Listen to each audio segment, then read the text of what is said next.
Әкесінің 3 ақылы. Баяғыда бір ауылда 2 ұлы бар қария өмір сүреді. Шалдың дәм-тұзы таусылып, о дүниеге аттанар шағы келеді.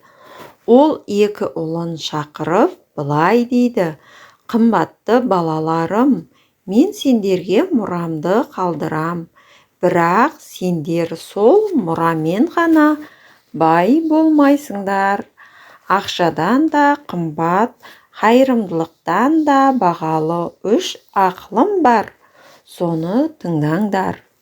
Осы айтқандарымды айнытпай орындасаңдар, өмір бойы молшылықта өмір сүресіңдер. Менің ақылым мынадай: өздерің бірінші болып ешкімге бас имеңдер. Керісінше, өзгелер сендерге бас исын. Екіншіден, кез келген тамаққа бал қосып жеңдер. Үшіншіден, ылғи мамықта ұйықтаңдар. Ақсақал қайтыс болады. Ұлдары әке ақылын ұмытып, емін-еркін, көңілді өмірді бастайды.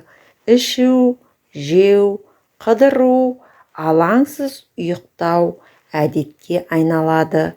Бірінші жылы әкеден қалған бүкіл ақша, екінші жылы барлық мал азайып бітеді. Үшінші жылы үйде ештеңе қалмайды. Бәрін сатып таусады. Жейтін тамақ болмайды. Осы кезде үлкен ұл: «Әкеміз бізге мұрадан басқа 3 ақыл айтып кетіп еді ғой. Сол ақылды алсаңдар, бүкіл өмір бойы молшылықта өмір сүресіңдер дегені қайда?» дейді. Кіші ұлы бұған: «Әкемнің айтқан өсиеті менің есімде, бірақ қазір оның не пайдасы бар бізге? Өздерің бірінші болып ешкімге бас имеңдер, керісінше өзгелер сендерге бас исын» деді. «Ол үшін бай болу керек. Қазір осы аймақта бізден кедей ешкім жоқ. Сондай-ақ кез келген тамаққа бал қосып жеңдер» деді. «Бізде бүгінде бал түгілі қатқан тандыр да жоқ.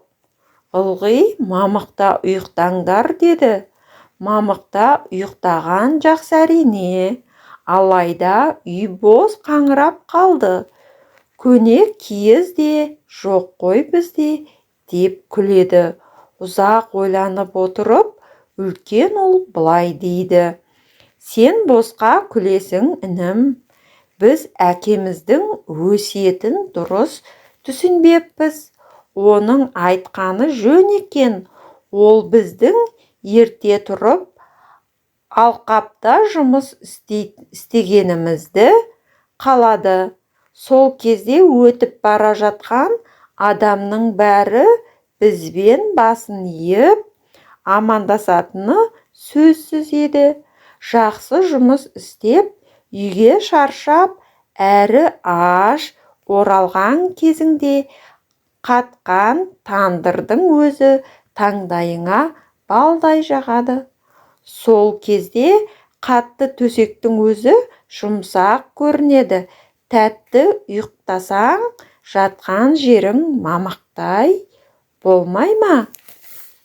Келесі күні ағайынды жігіттер таң азаннан тұрып, егіс алқабына барады. Жұрттың бәрінен бұрын келеді. Жұмысқа бара жатқан адамдардың бәрі бұлармен бірінші болып амандасып, жұмыстарына сәттілік тілейді. Күні бойы 2 ұл бел жазбай жұмыс істейді.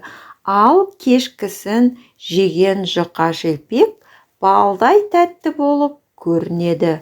Шаршап келіп ұйықтаған кезде еден қатты болса да, жұмсақ мамықтай болып сезіледі. Әкесінің үш ақылын екі ұлы осылай ұдайы естеріне алып жүреді.